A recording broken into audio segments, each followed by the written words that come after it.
Well, we ready to Okay, hop in this week? you guys, what's What's up? up? What's up, man? You had something really good there. So last time we talked about reputation management, and I told you guys I was going to tell you some things, how to solicit reviews in a Yeah, way that is dope. yeah, So during my time at Vivint Smart Home, well, actually, here's a little history lesson about reputation management and soliciting reviews. So we talked about pure surveys on the last episode. When Podium, which is a local company, when they first launched, they gave, or their platform, their software filtered. It was not a pure survey. It filtered out negative and positive reviews. You guys know this, right? They asked the question, would you leave a review? Or sorry, that's not the question. It was, did you have a positive experience with X company? And if the answer was yes, then they would send them to the review platforms. If their answer was no, they would give them a open text box to explain why they had a negative experience, and that would go straight to the company. So here's negative feedback to you guys, so you can take that and make the necessary changes. And then all the positive stuff went to review platform. Well, they changed that. There are two reasons. One of them is like a public reason. They both are public. One of them I'm not so sure about. But one of the reasons they said was, well, here's what they changed it to. Sorry, I'm getting ahead of myself. They changed it so it's a pure survey. They just said, did you have a positive experience? Would you take 30 seconds to leave a review? Regardless of whether it was positive or negative, they solicited a review. And they say it was for two reasons. One, they got better results. More people were leaving reviews. And two, for the moral reason, right? Meaning it's wrong for a company to exclude the people who had negative reviews. And I don't know if moral is the right word, but I actually agree to some extent that you should be soliciting all reviews regardless of whether it was positive or negative, which also allows you to bypass all the regulations and rules and policies, whether it's law, legal, company, Google, whatever. Anyway, so soliciting reviews, that's awesome. Okay. Should I pause here and let you guys react to that? it's great. Okay. You did Hanging on your clarify. every word. You did clarify that what that practice of filtering reviews is against Google's guidelines, correct? So I'm pretty sure it's against their guidelines. I don't know if they specify filtering reviews. I haven't heard that part Because that's from what Google Podium specifically, told me but that I remember. Because that was it like could be. It could be. That's all I'm saying is that's not the claim I'm making. sure.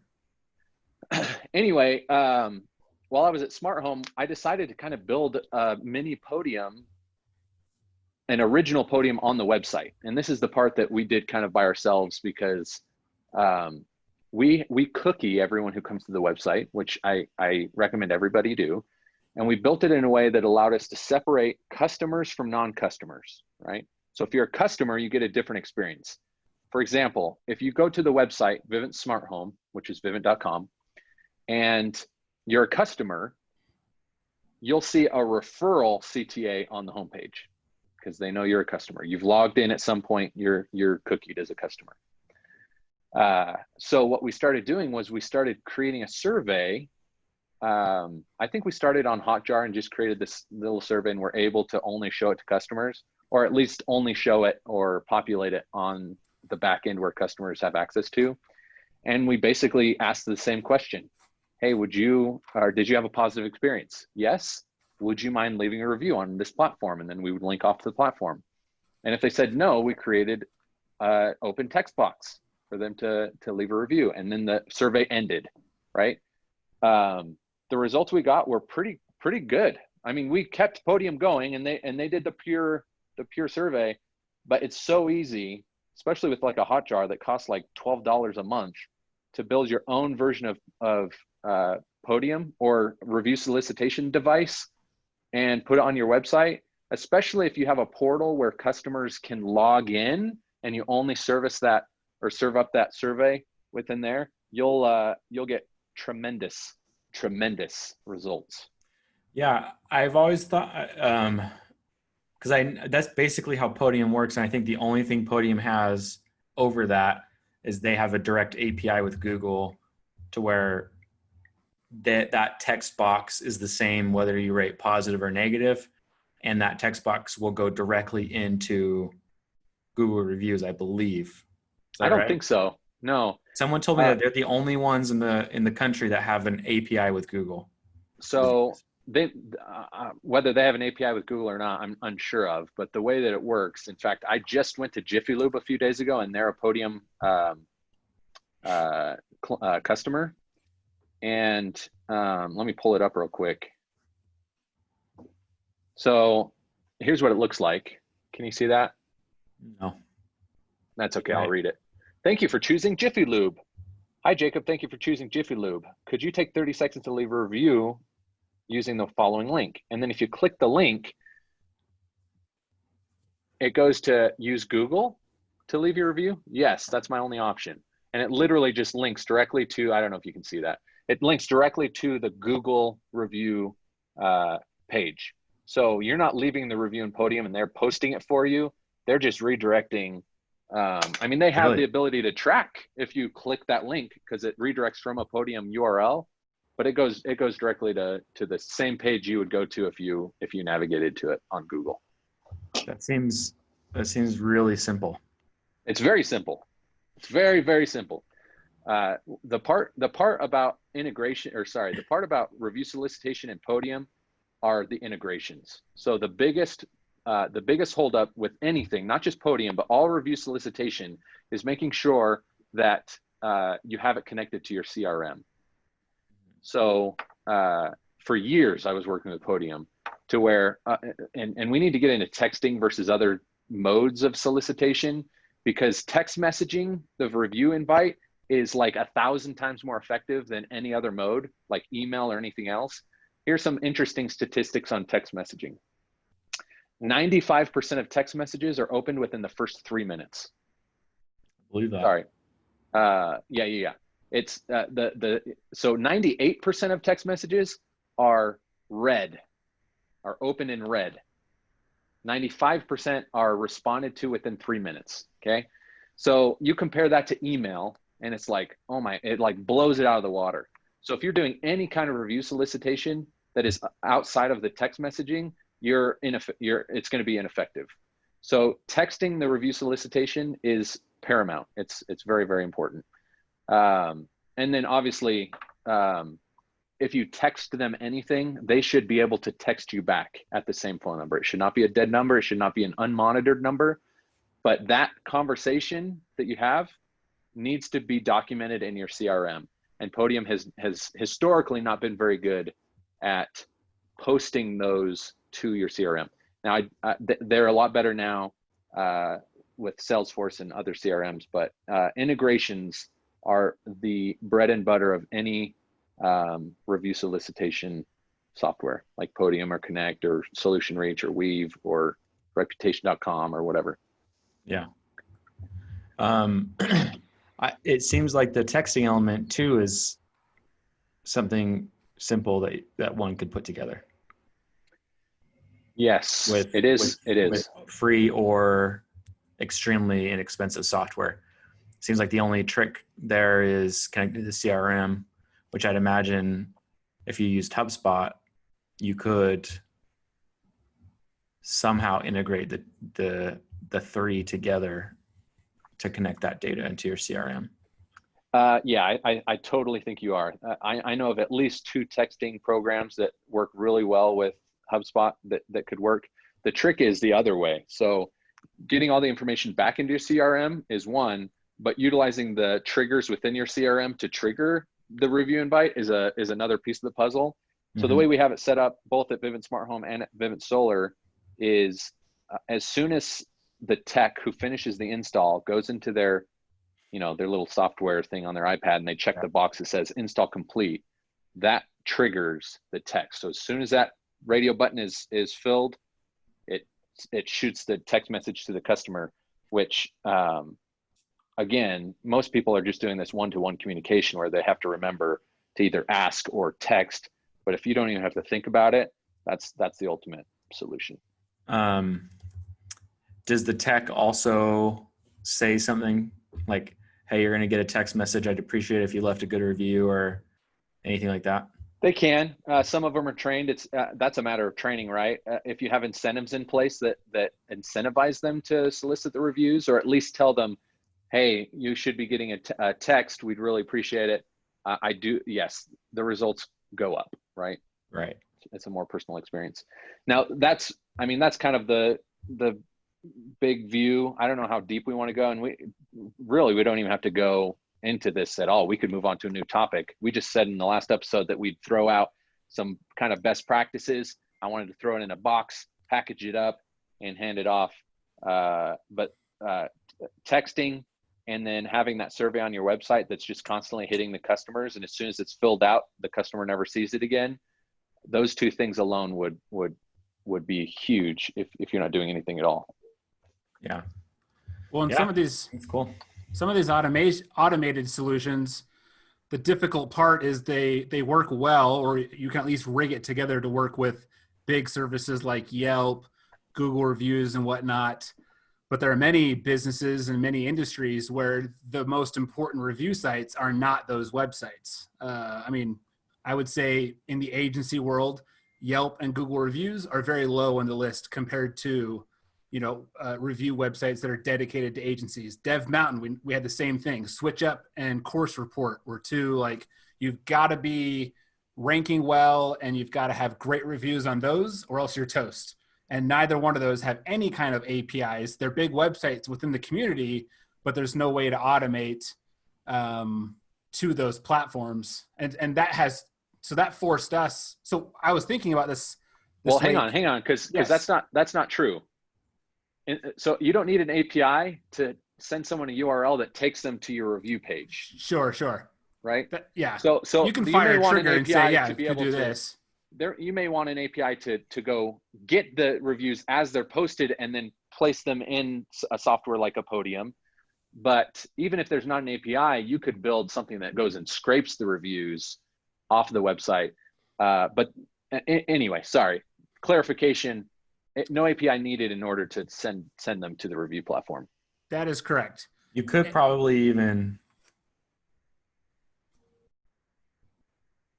rig up something to where you generate the URL, but then you add on like a tag to that URL. So then you can, maybe that wouldn't work. That's inbound. Maybe not. Never mind. No, okay, you probably could. Carry on. Yeah, you probably could. You could add a tag to that URL, have that URL then point to a page on your site, and then have that page redirect to Google. Then you would know when that URL was clicked. And then you could match the time of the reviews and the clicks. That wouldn't work. So I think I understand what you're saying. And Podium themselves actually, they can't make any claim. So they can see how often someone clicks on the link to go leave a review, but they can't for sure guarantee that it actually is posted. And they even pull them in, and that's what you're talking about is like if matching they did it at this time, and that they don't even do that. Well, and that wouldn't work either because if you have 3 people click at the same time and only one leaves a review, like who does that belong to? Or you have 3 people click and none of them leave a review, but someone else went there directly and left a review. Yeah, so there's a lot of complications there. Their biggest thing, which actually I think is kind of cool, the way that they prove themselves, because that's a metric that helps prove themselves, right? We contributed to this review and this review and this review. They can't do that. What they can do is they can put a line in the sand and they can say, this is how many reviews and what your average rating was before you hired us. And this is now what your volume looks like and your average rating after Podium. So they put a lot of weight on before and after Podium. That's like their big thing is before and after. Anyway, sorry, Brandon, we steamrolled you. All good, man. It's all good. No, I agree.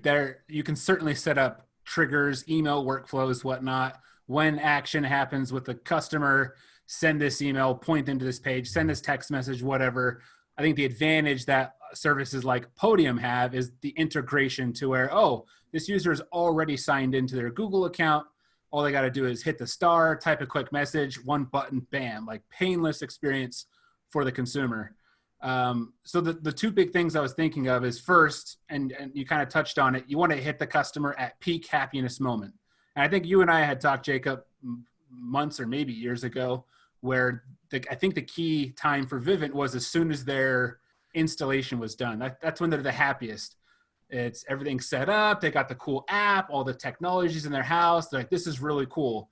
Boom, Vivint hits them up for a review. Maybe that's changed, but that's like a peak happiness moment for that particular consumer. So that's one thing to keep in mind. The second thing, and I originally, as I was writing this down, I was like making a bold blanket statement, but the more and more I think about it, it's not all. I originally wrote down that the biggest misconception is that the marketing team should be getting reviews.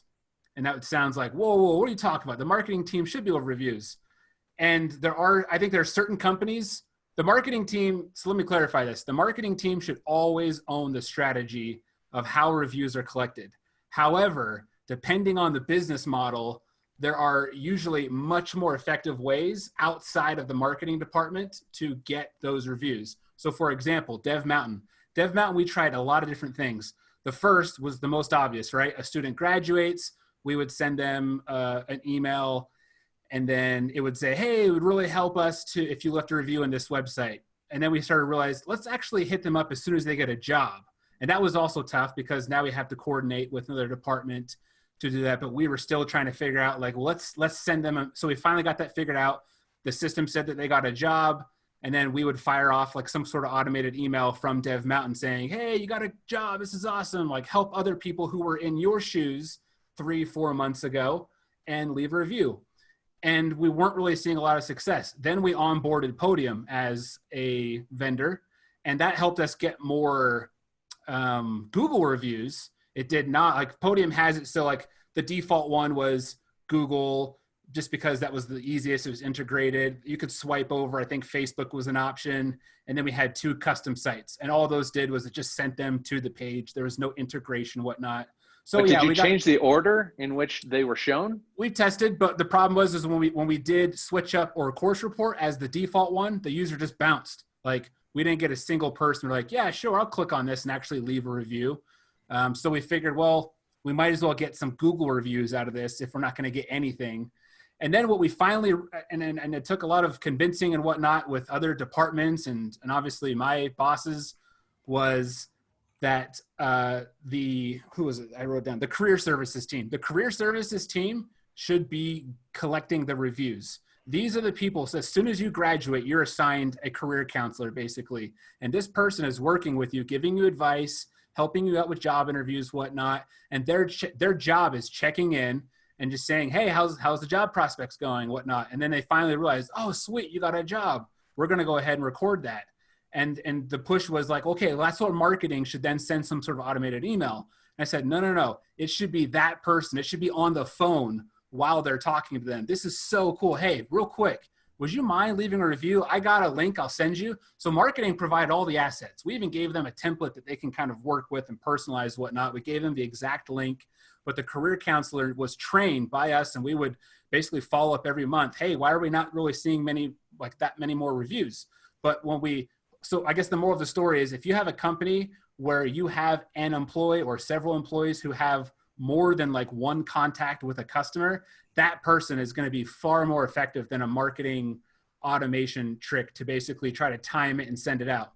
Now, on the flip side, a company like Any Hour Plumbing, where they come out, there's a one visit relationship. You barely know the guy. You don't even remember his name as he walked out. Yeah, it's not going to be as effective if Harry's like, hey man, do you mind leaving a review? You might be well-intentioned to say, absolutely. And then you forget as soon as, and Harry's not going to be the guy that's going to send you a link, whatnot. So for a service like that, and where Google reviews are, I think, the most important for services like plumbing and like catering, whatnot, like where you're actually just, that's where people go. Like, I think B2B companies and services where, like, similar to like a Dev Mountain, where that is B2C, but there's a heavy, strong company and user or customer relationship. You need to pinpoint who has the best relationship And then the marketing team needs to strategize and work with that person or that team to say, we're going to give you all the assets you need, but you're going to be the one that's asking for the review. And when it comes from you, it's not annoying. It's a personal thing, and they care because you care about them. I think a lot of people are annoyed where it's like, who the heck? Brandon from the marketing team just reached out to me. Who's this guy? I want to talk to so-and-so. That's the person I always work with. So I think a lot of times people look at the marketing team as like this fate. And even if you try to guise it as like, this is just coming from the company and hey, congratulations or whatever it is. When, at least in my experience, when we have tested where we've shifted the actual execution to humans who are interacting with the customers, our reviews soared way up. And again, that's why I backed up and I said, okay. As I thought through a lot of different industries, yes, automated solutions like a plumbing company, even a home security company where you don't really have a relationship with any particular person, then certainly let's see what we can automate. And the marketing team would be essentially executing all of that. I don't know if you have disagreements there or thoughts. I don't think I ever thought that it's marketing's job inherently to gather reviews. I think in all the cases you've been talking about, it's marketing's job to facilitate the gathering of reviews.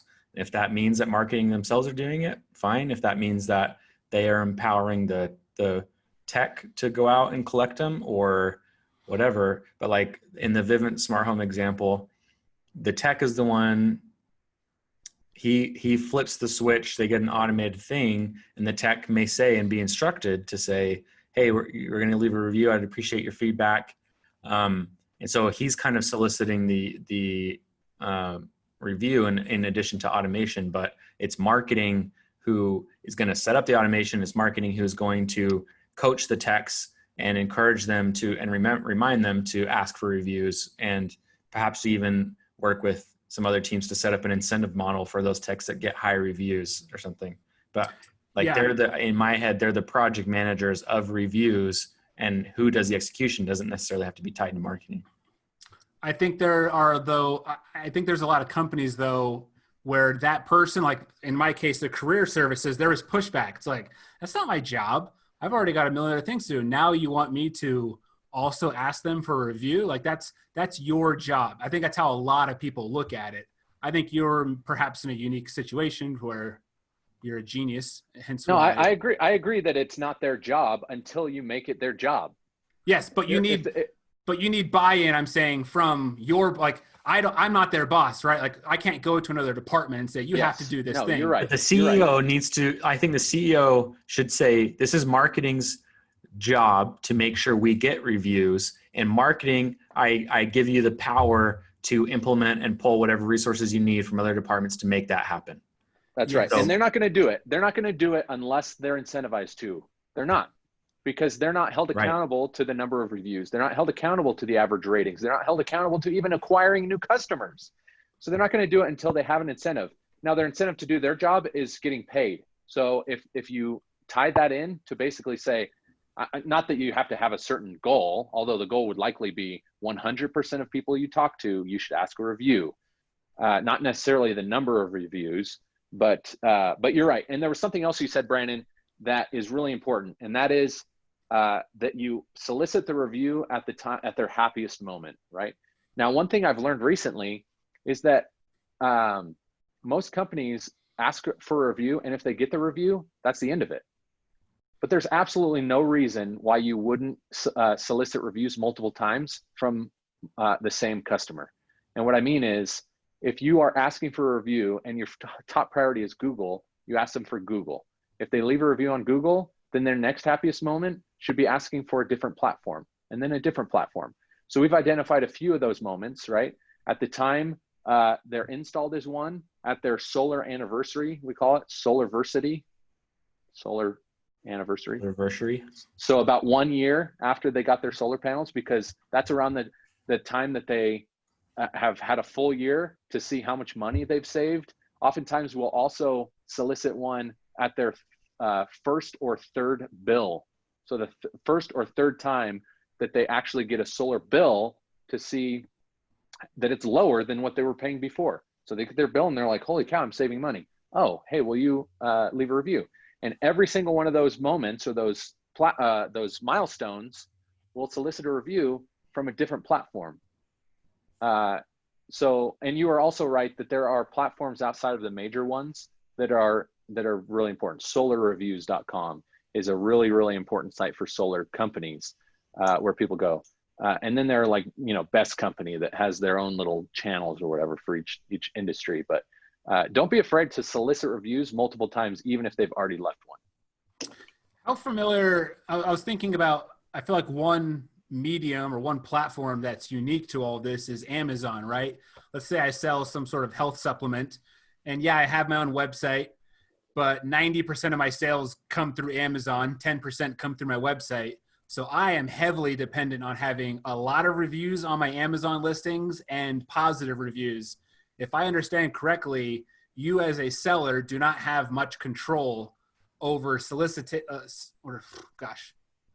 reviews to your page. Amazon controls that product, that process. That's one question clarification on. I'm not sure if either of you know. And B, do you as the seller collect their email information to be able, or some sort of contact information to be able to hit them up outside of Amazon? Or if the transaction happens through Amazon, basically Amazon handles everything, including the managing and soliciting reviews. Because if that's the case, then this conversation for those people is fairly irrelevant, because we're talking about companies that have direct contact with their customers. A growing number of businesses are building their businesses on Amazon and making a lot of money doing it, but their reviews are not. The only attempt I have seen is it comes in the product, and usually it's like smaller shops and whatnot where I get my box and I'll open it up and there's like a little note from the company. It's like, hey, we live off reviews. This would mean so much to us. And honestly, I think it's effective, especially when like you're clearly a small company. You feel like you almost feel better about yourself. Like, yeah, I'll take some time to leave you a review there. Like, this is really cool. Bigger companies may not be able to get away with that, to where people are just like, you guys already make billions, whatever, and then move on. But outside of packaging a note soliciting a review to your Amazon customers, is there anything else that you guys can think of that an Amazon seller could do to get more reviews? Or am I misunderstanding something about the platform? I've never sold on Amazon. I never worked with anyone who's sold directly, or I've never worked in a marketing relationship that has served or sold on Amazon. But Amazon is a very interesting platform there. First of all, how many items do you or have you purchased on Amazon? A lot, right? A ton. Has any one of those companies outside of an official Amazon email ever had your contact information? I don't know. I get emails all the time. Like, how the heck did I get my email address? I don't. I recall. I get review solicitation emails, but they're always from Amazon. They're always through an Amazon channel.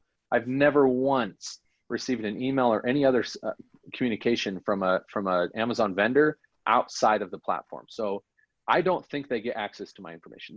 That would be really messed up if they did. I'll say this: Amazon has a whole underground review solicitation empire. Yeah. And they've figured out ways. These sellers have figured out ways to use other platforms like Facebook to do very covert, weird things to sell their products, or basically give their products away to a community in exchange for positive reviews. My sister, I think all three of my sisters have been involved in it. Where I wish I knew how to find this. They have like. In your mind's eye, think of your Facebook feed, and you'll see like a grid of different products. You've got like pink shoes and red shoes and white shoes and black shoes and blue shoes in this grid with like prices.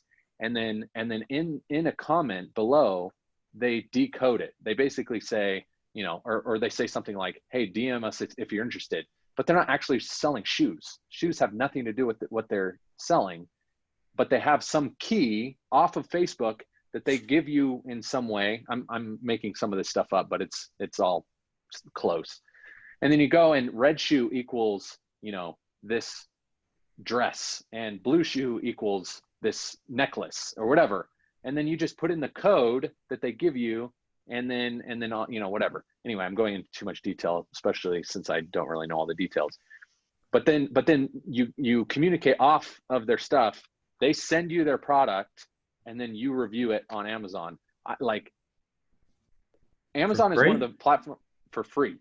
Yep, for free. But that's the thing. Amazon's like, I feel like Amazon's on top of that, because with the whole verified buyer, like Amazon knows when you log into your Amazon account whether or not you have purchased that product. So if they send you for free and you try to review it, Amazon's going to know that there's no record of you buying this. No, get out of here. You can buy it through Amazon, and then the seller can refund you outside of Amazon. I see what you're saying. So you are initially buying it through Amazon. Yeah. I don't know the whole process, but I will say Amazon does have ways of catching this. I don't know exactly how they do it, but they've penalized one of my sisters at least for doing something. But Amazon is one of the platforms where the reviews are ones that I trust the least. Yeah. Really? I trust them a lot. Really? Oh. Like I put a lot of weight into I put it way more than any other platform, I think. Like, I mean, you're a fool. That's a big statement. I hesitated saying that. I mean, Yelp, I don't put any in restaurants. I hate Yelp reviewers. Google, I feel like, food's so subjective in the first place. I mainly just look like are there hairs constantly in the sandwiches? Yes or no. But Amazon, like, I love how people can, like, when I look at a product, the first thing I do is I go all the way down to the customer photos, and I actually look at videos and photos that the customers have taken of the product. Yeah. And that's huge that's for a good me. point. That's a good point. I do like the photos and the videos, which make it a little bit more legit. But I like their algorithm for picking like best option or whatever they have. Amazon's choice. I think those can be gamed so hardcore. Well, we talked about that on, and I was actually going to go back and listen to that episode because I was interested in relearning some of those things. Who do we have on the podcast that was Amazon? Like, that's what he did. Yeah, I remember. It had the word commerce in the name of the company. But yeah, he talked a little bit about what each of those means and kind of broke them down. But how motivated do you think Amazon is to get their sellers reviews? Do you think Amazon just does like the bare minimum? Hey, review this. Or do you think Amazon has a team of people dedicated to thinking all day, how do we get our sellers more reviews? Or does Amazon really not care? Is there any motivation for them to get their sellers reviews? I'm sure there's motivation. I mean, they want their sellers to be happy, and they also know that reviews, equate to more purchases and they get more money. I'm sure they have.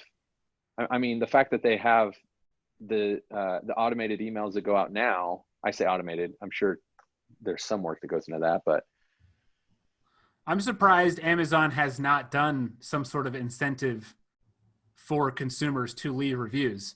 Kind of like how they have like a very small incentive. You can get it in 2 days on Tuesday, or if you're willing to wait till Wednesday, we'll give you $1 in digital credit to use for some digital product.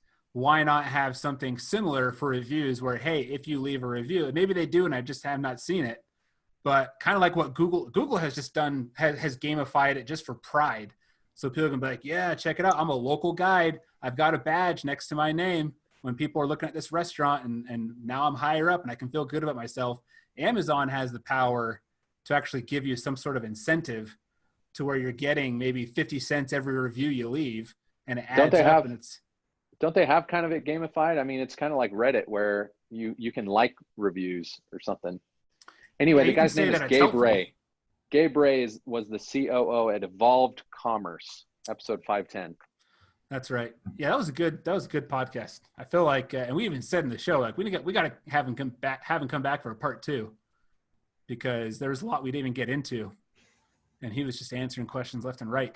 One thing that we have not been talking about is what happens after the review. I'm actually right in the middle of soliciting reviews from all of our customers. Yep, I got your email. Yep, as well as our employees. So I'm also surveying all of our employees. So it's interesting to like, number one, you get just a mountain of data coming back that you can act on and you should act on. And the reviews that we've been talking about are more public facing, which I think can still be acted upon. I had an experience. There's this company called Montana Fire Pits, and I talk about them a lot. They sell gas parts for like a gas fire pit that you can build yourself. And I put one in my backyard, and I did a lot of research. I found this guy on YouTube, and he just has hundreds of videos that are all about gas fire pits, how hot they get, which kind you want, how to set one up, and like tons and tons of videos on everything you could think of when it comes to fire pits. And it's just this one guy, he's the CEO, and you kind of get to know him through watching these videos. So then I went and I was going to purchase. I put in my cart. It's kind of expensive. And I was like, I kind of hesitated, and I left, and I thought, I'll think about this another day. And then I get an email, it's an abandoned cart email saying, hey, you left this in your cart. And that actually is like, I do want that. And I got back into it because of that email. I purchased, and then his wife called me and said, hey, you didn't select like what color glass you want for your fire pit. And I was like, oh, cool, thanks. Yeah, I want this color. So then they hit me up with an email that had his like big face on it and said, hey, I'd really appreciate it if you left me a review. I have this connection with him. I feel like I do. Like I talked to his wife. I've seen him in his videos. He asked me for this review, and I see his face like asking for it. It's like, yeah, I'll leave you a review. I mean, you're basically a family friend at that point. Yeah.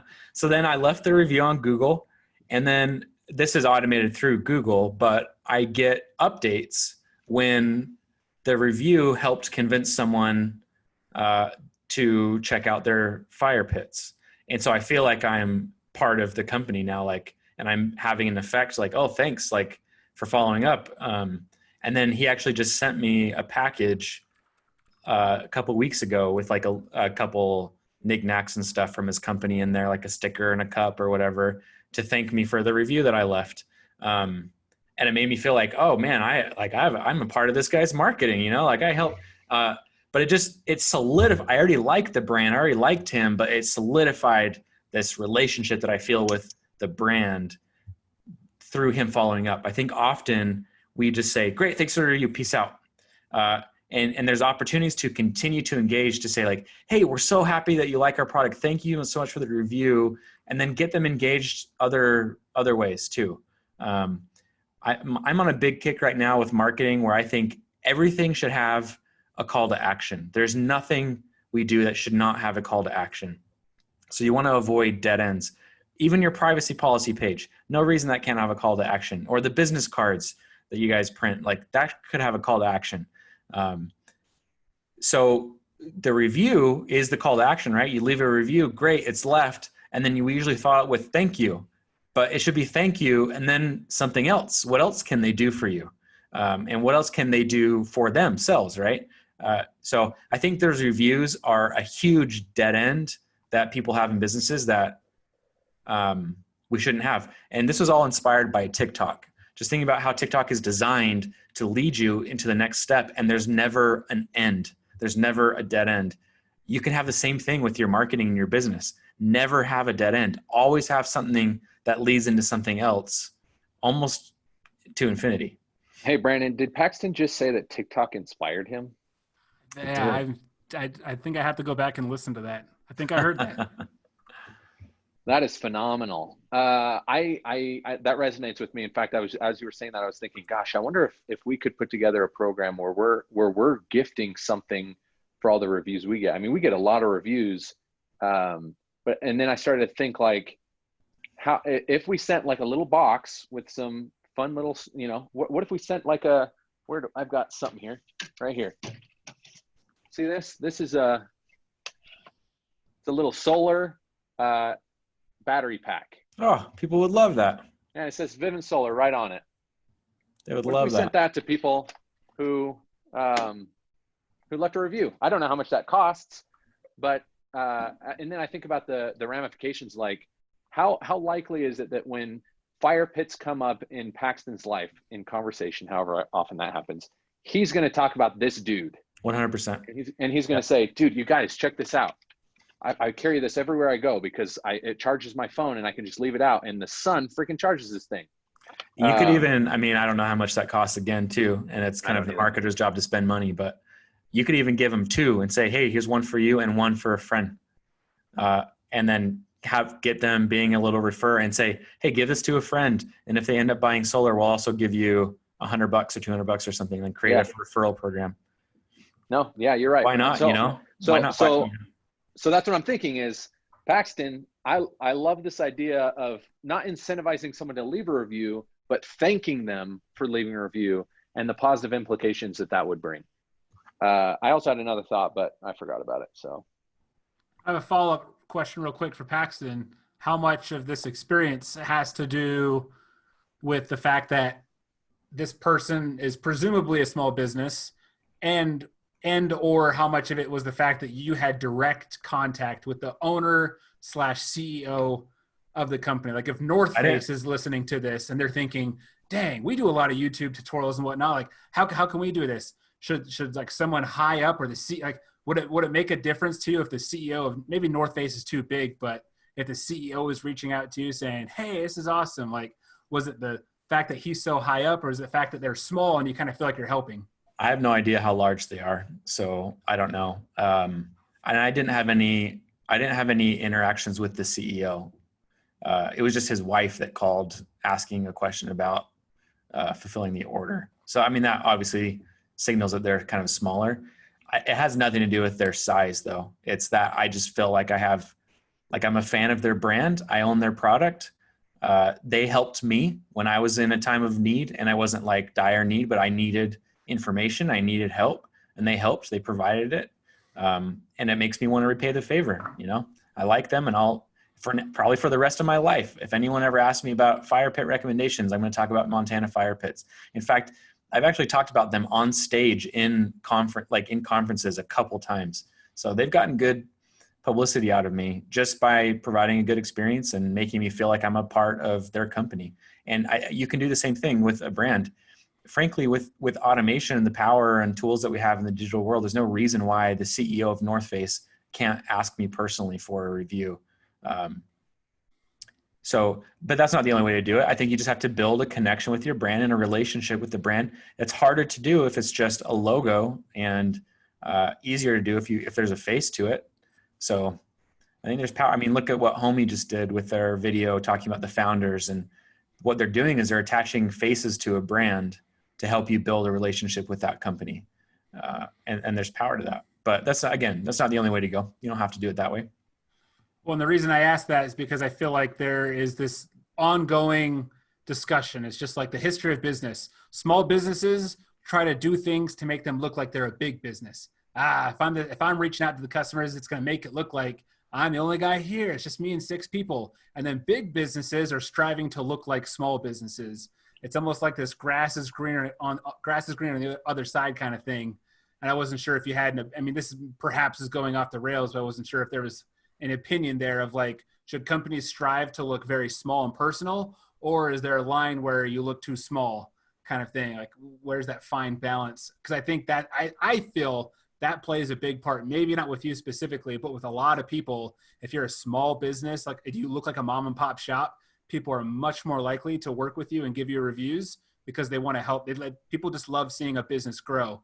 But once they know that you're a big business, they're like, you don't need my review. I feel like that's how a lot of people are. Again, there's no data. I haven't looked at any data behind that. That's just my opinion on stuff, to where once people kind of realize, they're kind of small. I feel like I'm a big part of this, which I feel like some of that played into the subtlety of you helping them out. But that's, yeah. For me personally, it didn't. I could see people feeling that way. Although I'm sure I could find examples of companies that are known to be very large and feel very large, but their customers feel like they have Zappos. a connection with their company or their team or their CEO or someone, to the point where they feel like they'll go out of their way to help that company grow, whether they're big or small. And that is the sign of a good business. That is a sign of a good business. I can't get my mind off of this gift idea. And then if you apply it to soliciting multiple times, how likely is someone to leave a second review if they had gotten a gift from you after the first review? Yep, probably a lot more likely. But then they might be Lot more. anticipating a second gift. Yep, which won't come. Yeah. All right, is that? I feel like that's a good ending to a great story. It's a good discussion. Good Like it. discussion. I like it, guys. Well, guess we'll wrap it up. I'm like the default closing guy now. Can't So- wait to hear what you come up with. Yeah, Yeah. well, all I gotta say is thanks for listening or thanks for watching to all of those on YouTube. Be sure to leave a comment. I want One. Let's take one. We'll take one. It could be anything. Insult one of us, whatever. just Sandra, just Sandra, please. finally leave us a comment, Sandra. Come on. Yeah. One of you has to be watching on YouTube, unless the rest of you are on podcasts. I think our podcast numbers, I know our podcast numbers are much bigger than our YouTube numbers, but we'll keep trying. We'll keep plugging away. Maybe one day we'll make it to LinkedIn. I want you to send us out with one of your impressions. One of my impressions. Yeah. I don't do impressions. Yeah, you do voices. Like You what? do great voices. Let's hear Christopher Walken. Can't do a Christopher Walken. All That's right, the hardest Donald guy Trump. to do. What? Donald Yeah, Trump. I don't us do out on- anybody. Just send us out on Donald Trump. I can't think. Just do I'll it. think of a Donald next time. Do it. Do it. No, right now. I don't know what to say. It's right there. Hey guys. Nope, that wasn't it. Oh God. Just- Next week's gonna be big. It's gonna be big. There we go. There you go. We'll see. Oh, I love Hey that. guys, it's Donald Trump. Hey guys, Donald Trump. How you doing? Yeah, we might cut this out. See you later, everybody. Thanks for watching. I'm not cutting That was this great. out.